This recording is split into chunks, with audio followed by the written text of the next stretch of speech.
Hello, hello, hello. I am Samuel Archer, your host. This is the Muzilog magazine podcast, and we have a very special guest in the building. He goes by the name Obii, and we welcome him to the show. Obii, how are you today? Hello, ciao. Thank you. Thank you so much for having me. Such a pleasure to be here. Pleasure to have you on. Shout out to the urban influencer.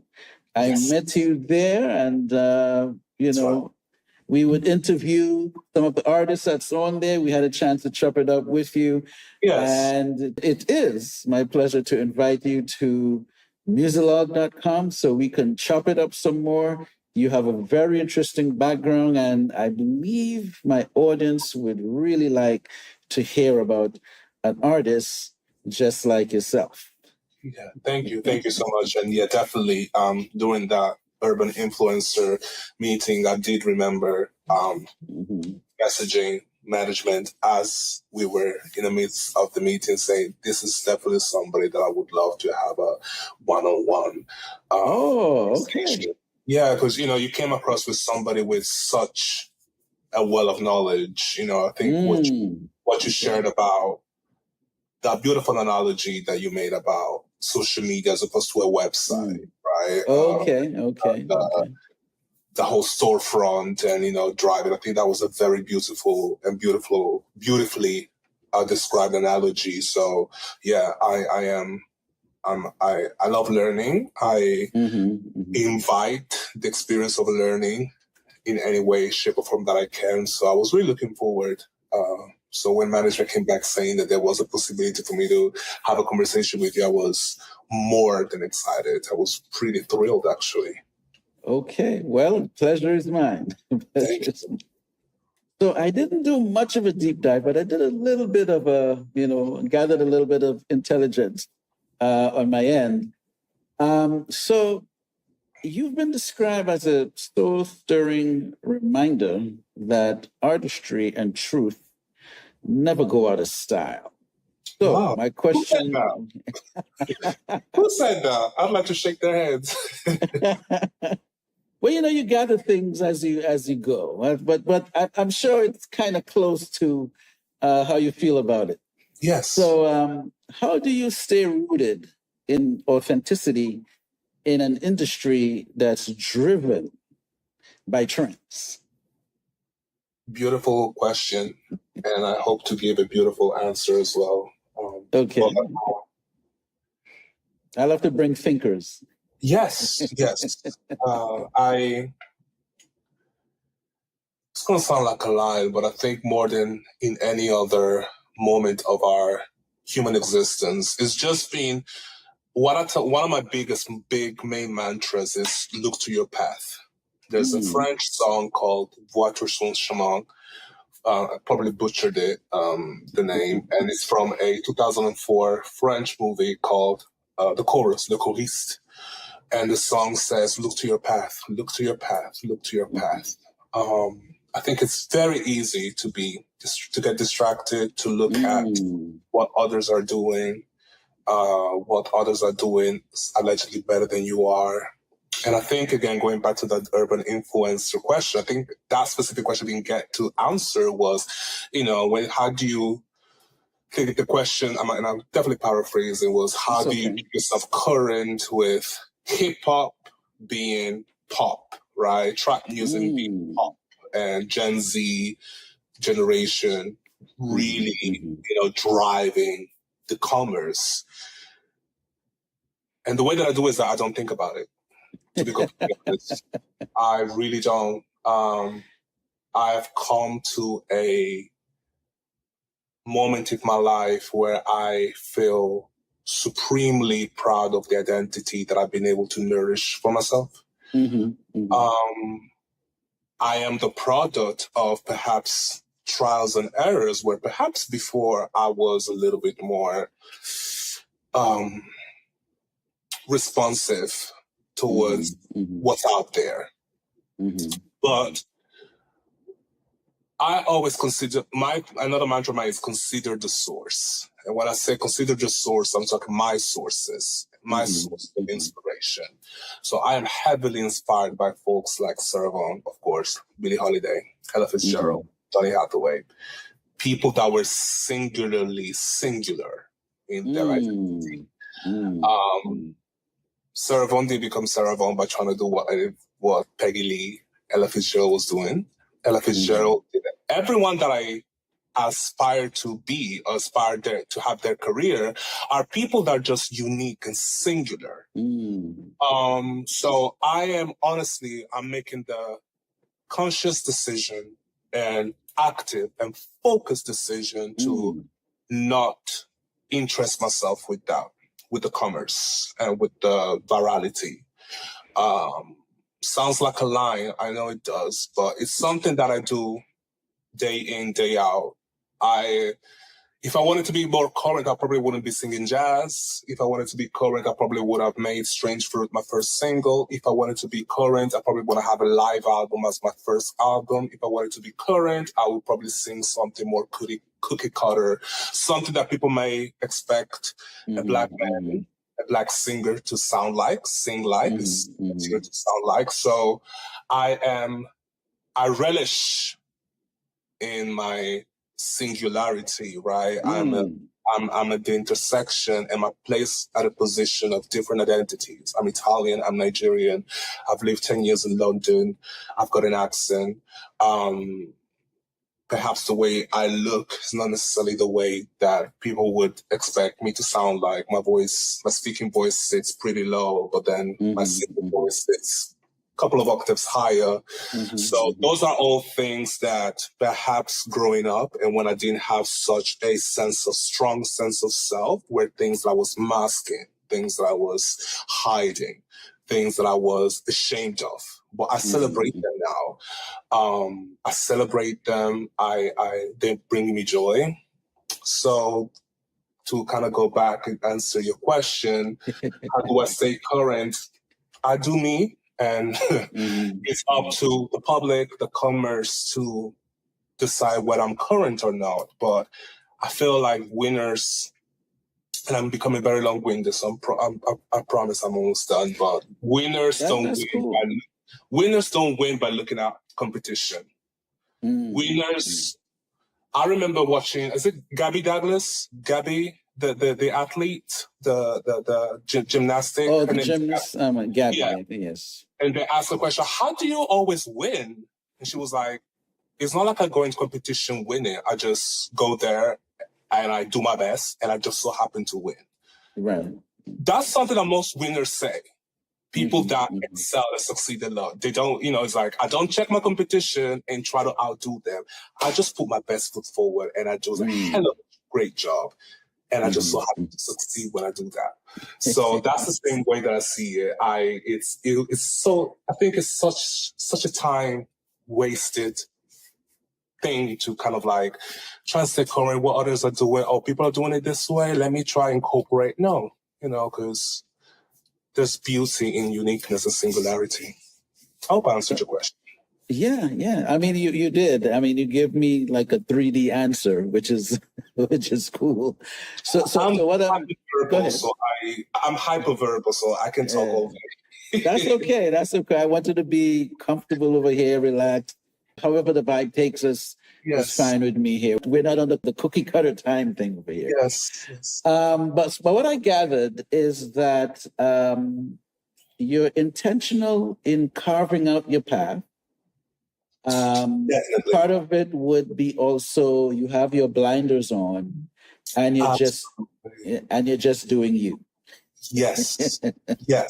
Which those are all lines we've heard before, but the music industry, the industry of art making, it's so easy to have your blinders on and at one point doing this and going, what are they doing? It's so easy. The temptation is always there. Yes, the temptation is always there. And the temptation might be coming from other folks, right? Telling you, hey, this is working, you better jump on that. But and everything that I'm saying are things that I had to tell myself. Everything that I'm saying comes from a place of experience of trying to do what others were doing, but it wasn't authentic. it wasn't bringing me joy. It just wasn't working for me. And I've realized that the best and the warmest response that I get from the public is when I take decisions that I decided for myself. That's usually, when I get the warmest response from folks. When I decided to debut with Strange Fruit as my single, such an overwhelming response, such an overwhelmingly positive response, right? I could have went into the studio and just sing baby, baby, baby, baby, baby, baby for 3 minutes and hit a high note at the end of it and service that. That would have been serviceable, but just would have been authentic, right? Yes. It's perhaps all my own fault. I'm not saying that it's perhaps I'm romanticized. Sometimes it's not as easy. Sometimes it comes with like hard decisions to make. But ultimately, I know that the catalog and the repertoire that I am building for myself is a repertoire that I feel fiercely proud of. Okay, so for those who are getting to know you, because on Muzilog, I will say 90% of what I do with, in introducing artists to the audience, it's really more of an introduction, because my audience is pretty eclectic in many aspects. I discuss gospel on here, folk, Caribbean, and everything is on here. How would you describe your sound to the audience?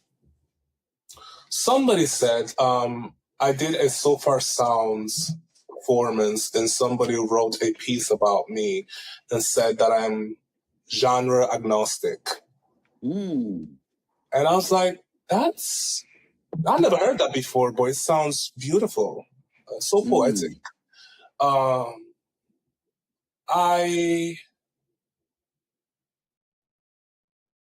don't consider myself genre agnostic.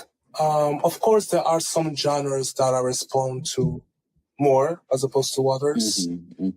I've learned to sing in soul music, so 60s and 70s. So my earliest memories of singing is auditioning with songs from Otis Redding, Al Green, Donny Hathaway, Lionel Richie, Motown, David Ruffin.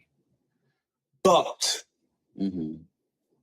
I guess I went from 0 to 60 once I was exposed to jazz, vocal jazz, instrumental jazz. My biggest inspiration, and people are going to get tired because I say it all the time, is Sarah Vaughan. I love Sarah Vaughan. When we talk about female vocalists, jazz vocalists, there's 3 people that comes to mind. Sarah Vaughan, Ella Fitzgerald, and Billie Holiday. All 3 of them I'm heavily inspired by. But what makes me crazy about Sarah Vaughan is that whenever you hear her perform, there's nothing. Like what comes across is that there's nothing she can do. She is completely at ease in every song. There's such a level of mastery. There's such a level of virtuosity. There's such a level of what can you not do that comes across when she performs a song. She doesn't bother about, if you want to hear Body and Soul, the classic version, go and put somebody else. This is Sarah Vaughan's version. And as a singer, I've always, there's something, I like to say my voice is pretty specific because there's things I like to do when I sing. I like highest highs. I love brown notes. I like glissandos. I love bending the notes. I love every time I sing a song is different. I like adding breaths in between each vowels to add an extra note. I'm intoxicated by sound. I'm sound driven. So I was already doing those things already. But once I met Sarah Vaughan, I was like, oh, she's done all of this that I'm doing. She's done it like 50, 60 years ago. So it was almost like she then became my vocal teacher. I never went to vocal lessons, but I do consider Sarah Vaughan as my vocal teacher. I'm heavily inspired by her vocal renditions. So jazz is definitely where I became Obii. As I said, I moved from Italy. I moved to London when I was 18, and I spent a lot of time in those jazz clubs, 2 a.m. Shout out to Ronnie Scott's, Ronnie Scott's Jazz Club in Soho, where I was a regular for 5 years, every Tuesday, 10 p.m., headlining Ruby Sings and Jams, and then the jam will be on until 4 a.m. in the morning. Everybody smoking, everybody drunk out of their mind, just singing the blues. We were catapulted to 1939 Cafe Society in New York all of a sudden. So that's where a lot of I call it my formative years happened.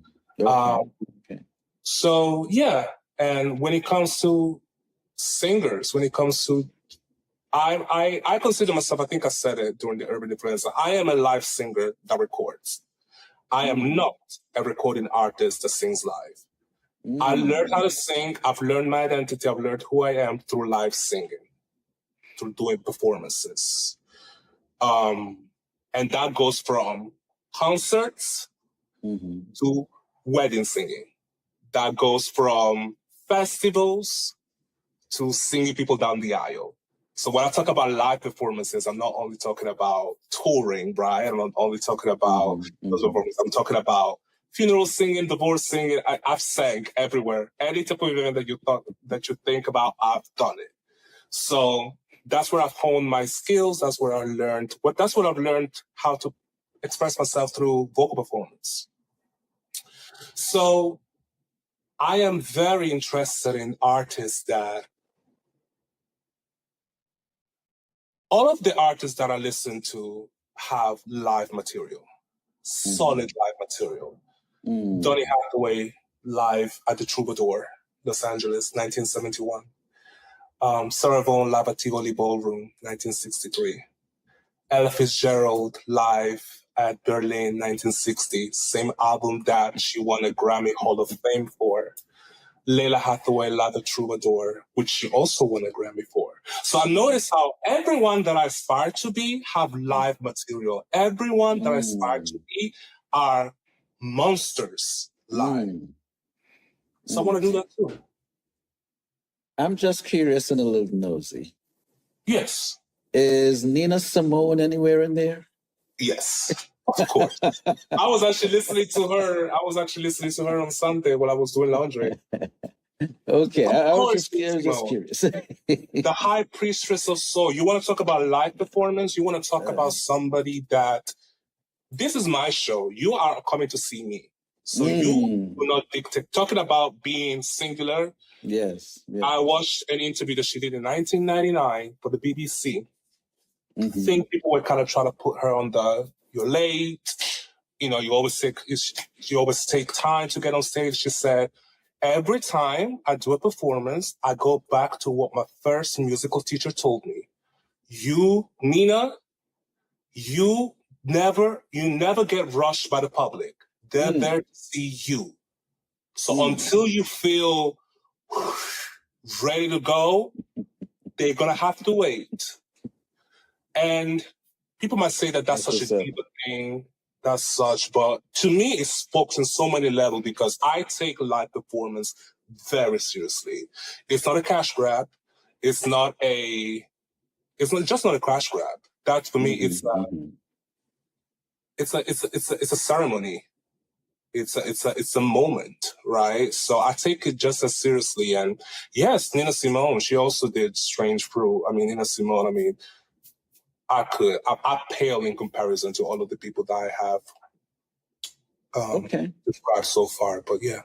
And I'm still nosy. How does Thelonious Monk fit into where you draw inspiration? Yes, great question. Thelonious Monk, I'm drawn to instrumentalists that play the instrument as if they're singing.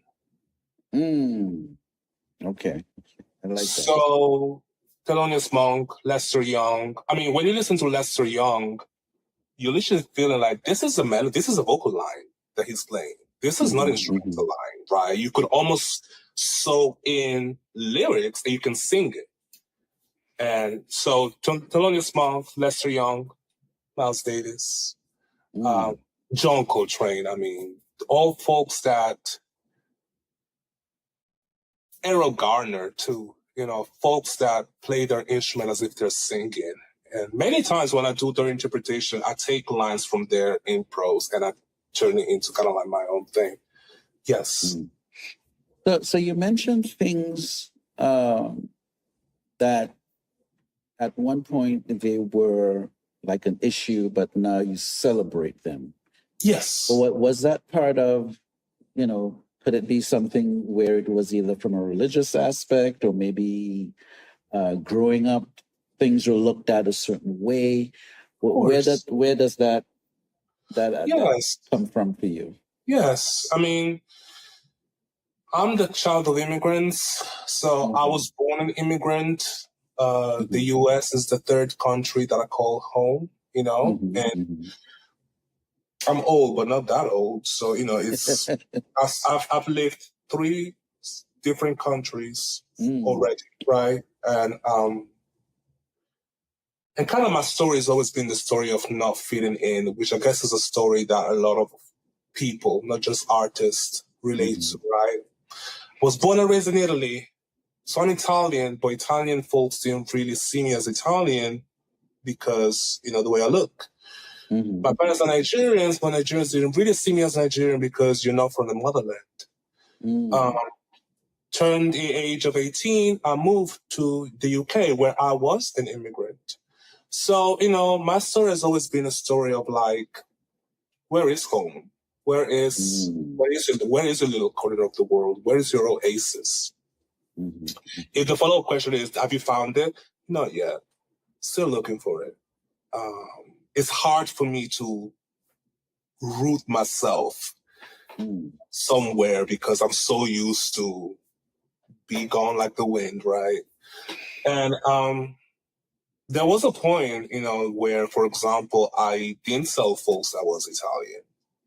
I was trying my best to kind of blend in and really I don't want to talk about that, right? But now, again, I celebrate it. Not only I talk about my jazz influences and my soul influences, I also talk about my classical opera, classical music influences. Mina Mazzini, Maria Callas, The Divine, La Divina. So, again, it's I spent a lot of my 20s. That was my 20s. My 20s was my formative years, trying a whole lot of different things and seeing what stuck and seeing what felt authentic and genuine.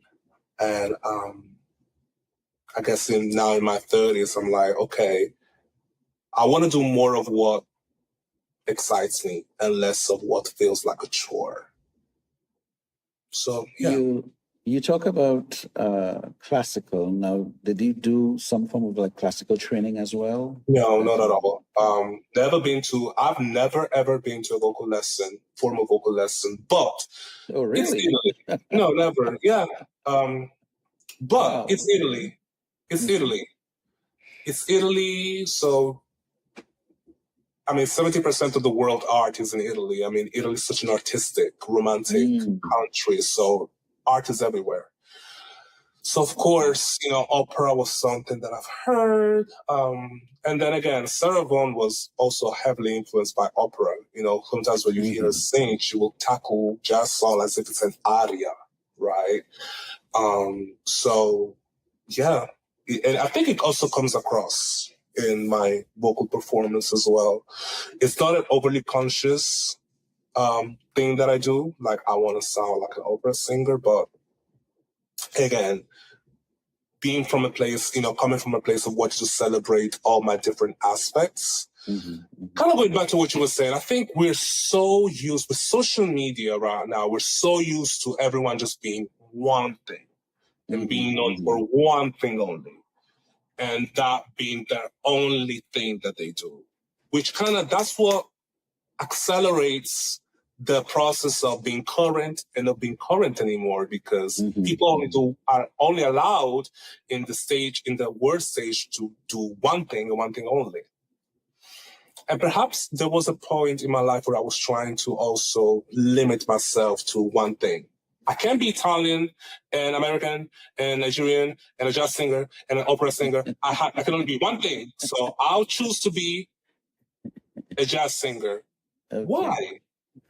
Right? I invite that being multifaceted, multi-level. I invite being every day is something new that you learn about this artist, right? So, yeah. So we're going to be doing a lot of thinking today. This is a different kind of interview. Am I getting too deep?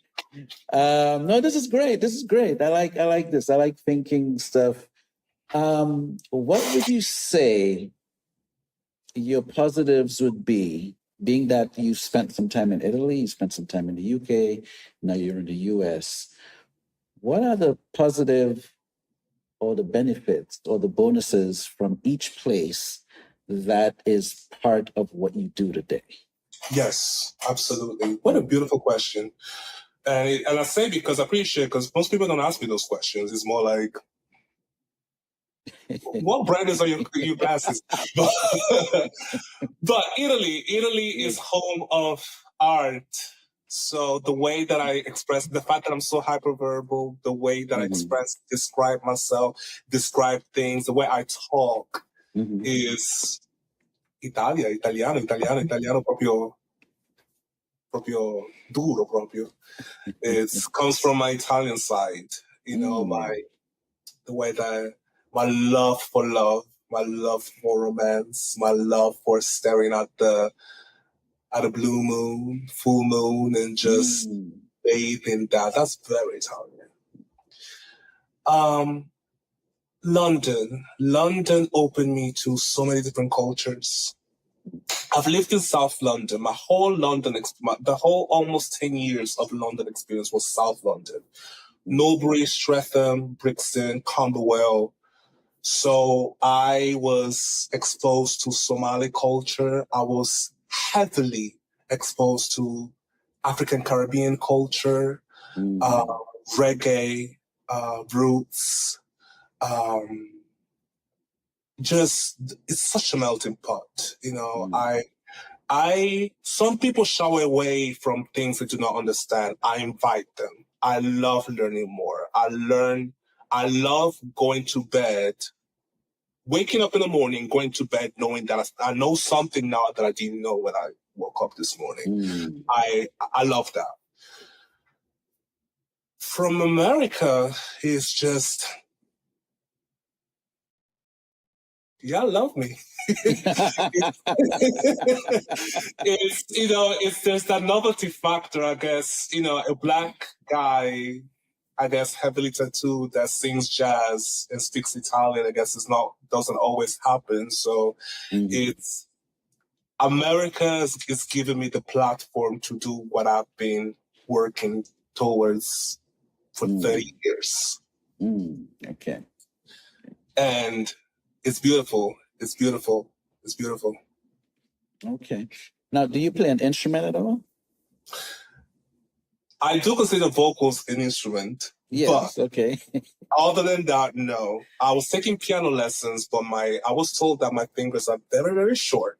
So I wasn't really able to hit those jazz chords. And then I was like, I'll just stick to singing. Oh, really? I've never heard a teacher, a teacher actually said your fingers are too short. Don't try the piano. He wasn't saying that, but it was a comment that I heard a few times from this person. And and my head was blocked already. My brain was blocked. So, I started taking piano lesson at 26, so I feel like perhaps people definitely disagree with me, but my brain, when you're 12, 10, 5, your brain is just, you pick up singing, piano lesson like that, and you all of a sudden you're Mozart. So I was waiting for that moment for my brain to now, come on down, you should be able to. But I was like, okay, you know what? I'll just sing. Okay, I'm not saying that the teacher was incorrect. I just never heard someone would prevent someone from pursuing an instrument because of the length of the finger length. But hey, it's a whole new thing sometimes for me. I learn as well as we go here. Yeah. So but I would love. Go ahead. I would Sorry. I would love to. I'll probably pick it up again because, again, going back to singing, I think you sing so much better if you're not only able to sing the notes, but see the notes on the piano. You know how that specific notes is meant to sound like because you see it, like you hear it.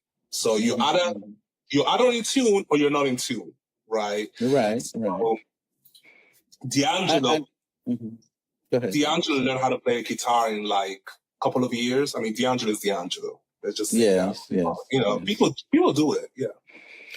I what I was going to also throw in, because you're correct about seeing the note and hearing and understanding what that is, but it's also a tool that helps you describe to, if you're working with a producer or you're working with an arranger, you could actually go to a certain vibe and say, this is what I'm hearing.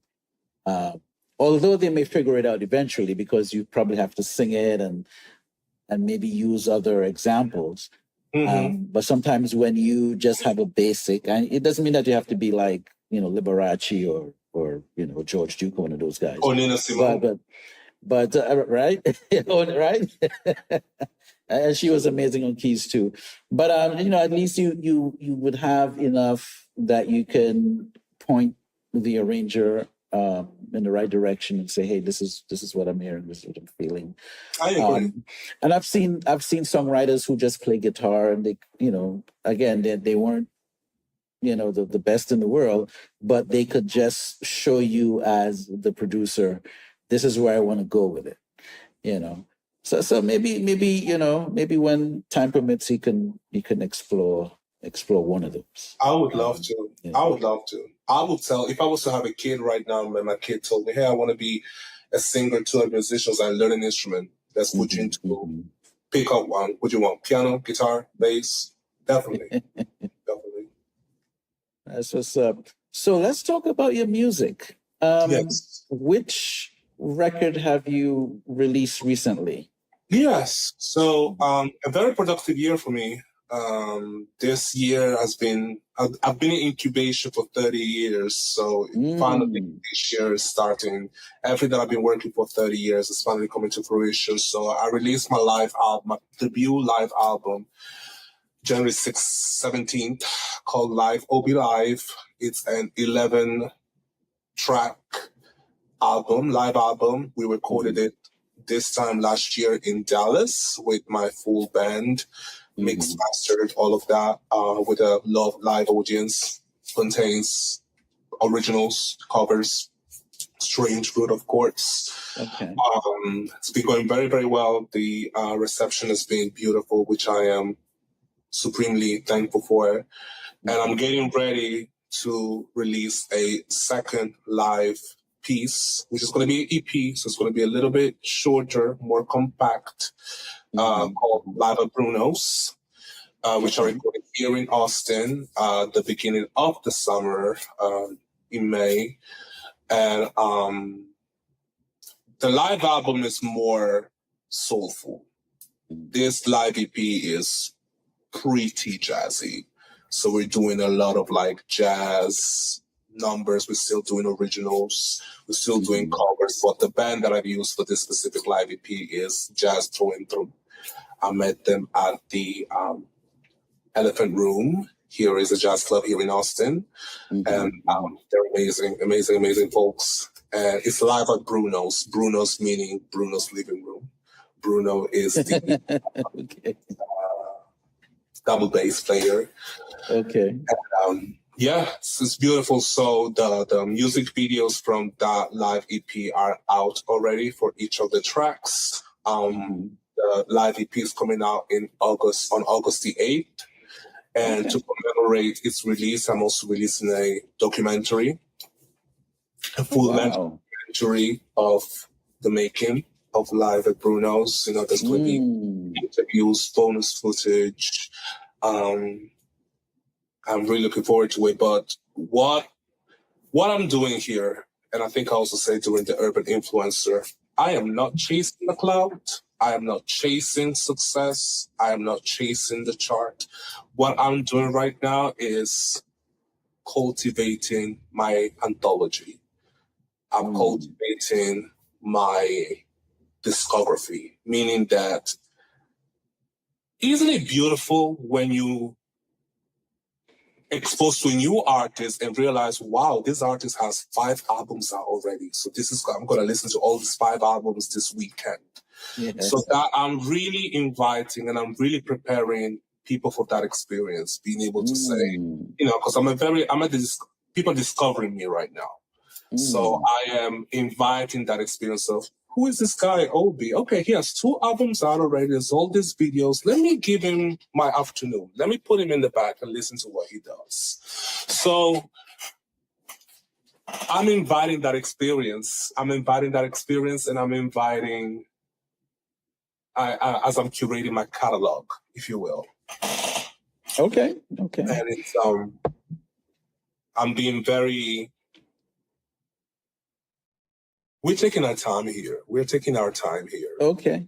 There is no real deadline, if you will. I'm just savoring each day, each interview, each person, just like yourself, that has allowed me to come to their platform to talk about myself and whatnot. And I for that, I'm very grateful. Okay. So, with all my guests, I don't know if you looked at any of my interviews up to this point, but I do a personalizing of each artist that visits. I ask them 3 questions. Yes. And it's about that time to get those questions in. Let's do it. So, what is your favorite color? Black. Okay. You didn't even think about it. I only wear black. That's another thing. I only wear black. Okay. I'm monochromatic. Yeah. Oh, okay. I didn't have to think about that at all. Any particular reason why? I mean, is something you like since like you were younger, or? I've been in and out of that, but then I think during the pandemic, I officially converted into Blackism, wearing Blackism. Okay. It's a moody color. It's the musician's color. Usually the band is in all black. I love the fact that I don't have to think about, let me wear this in red and this in green, but it doesn't go with this in everything is in black, so I don't have to worry about none of that. And I like this good of me. I could relate. I was just going to say I'm rocking something else today, but yes, I do rock a lot of black as well. You know, you don't have to worry about mixing anything. Oh my God! True. Yeah. Yes. You were going to say something. Yeah, that's what I was saying. So I hate that, having to like take out the clothes and trying to, does it match? But this brown is different from that. That's what's up. Okay, so the second question is, well, I hope it works out. We're going to find out. When Obii is in the kitchen, what does he love to prepare? What is his favorite? I don't cook. To prepare? I don't cook. You know, I was getting a feeling. When you say you don't cook, you don't rock anything in the kitchen? Obii doesn't know how to cook. Oh my God. I can boil water under supervision. I can barely boil eggs. Wow. I can microwave stuff. I know it's very bad. Everyone should, any adult should have the skill of cooking for themselves. I just missed that class. And just like piano playing, it's fine. Okay, all right. So like, what do you do? Takeout, like takeout. Somebody else is cooking. Ready meals. Thank God for mom. Even though I am an adult, she's still like, she looks out. Yeah, I don't know how to cook. I don't. And I tried before, but then the minute somebody tells me, okay, you have to start with the bass. Bass of what? That's too much. What do you mean the bass? I don't know. I don't cook. That was a good one. A lot of people have tried to teach me how to cook, but every time, the minute you tell me, okay, you get the measuring cup for what? This is too much. Yeah. I feel you. All right. And then my third and final question would be, who are you listening to in your MP3 player? Let's say for the last week or two, maybe 2 or 3 artists that you've been checking out. Yes. It's kind of like the usuals, but again, I'm listening to a lot because I'm working on my studio work. I'm listening to. I think a lot of what I'm listening to right now are references of like things. I'm like, okay, let me put it here. That's something I want to kind of like explore in the studio with the producer. But I'm listening to the Miseducation of Lauryn Hill a lot. I'm listening to Lauryn Hill live in Japan, 1999. Again, live stuff. I'm listening. Let me actually open it. Definitely Lauryn Hill. Let's see what else I'm listening to. Lauren might see this too. You never know. Yeah. Okay. I listen to Japanese music a lot as well. I can be quite eclectic in my music, but I'm seeing that. I'm seeing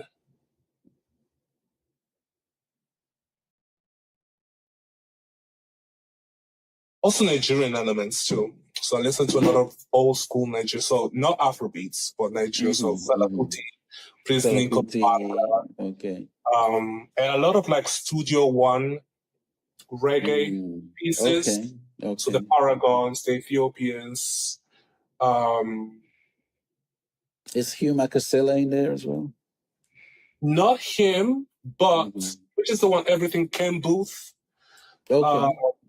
Johnny Nash, Arthur and Donna, Alton Ellis. That's kind of like the folks I'm listening to. Okay, cool. Well, we just want to personalize you a little bit. Yes. Just make sure that you're human. An alien didn't drop you off and say, "Hey, try to be one of those guys." Yeah, man. So, is there anything you wanted to talk about that I didn't get to ask you about? No. Again, I'm just very, very, very grateful for this opportunity. I'm sure you get a lot of requests. So, anyone that takes time out of their day to spend a minute with me, let alone a full hour, is somebody that I admire, I'm grateful, and I'm really thankful for. Amen. I'm moving with gratitude right now. All right. Well, Obii, this was amazing. This was I haven't done an interview like this in a while, right? Hopefully that's really, good. No, that's good. It's good. It really shows that in the world of creativity, you have different personalities. I guess you got to look at it like maybe superheroes. One interview you're dealing with Iceman.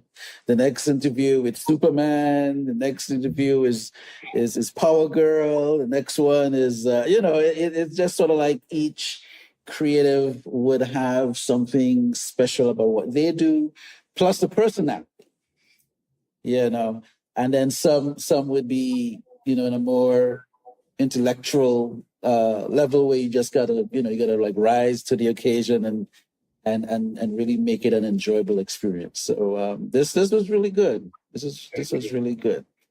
Before we go, what's your one top movie? I'm just curious. What movie that you've seen that is like really up there for you that you've probably seen a few times? There's a couple. The Temptation movie. I don't know. I love that one. Temptations. I watched it 2 days ago again. Which one is that? Is that the one with Ain't Nobody Coming to See You, Otis? Okay. The 1998 one. It's a 2-part TV movie. Precious. You know, okay. Tyler Perry and Oprah Winfrey, Precious. I relate to it. Okay. There's one that I have in mind, but it's not coming to mind right now. But yeah, I love biographies, and of course the Billie Holiday 2019 documentary. Okay. That's why I asked. Yeah. All right, but anyway, man, Obii, this was amazing. Thanks for coming through. Please keep us posted. Yes. If you can't get to me directly, you could always reach out to Tanji and yes. And we'll be happy to, if it's something we got to post or share or what have you, we'll be happy to do that for you. Consider yourself part of the Muzilog family. Thank you so much. Thank you. All right.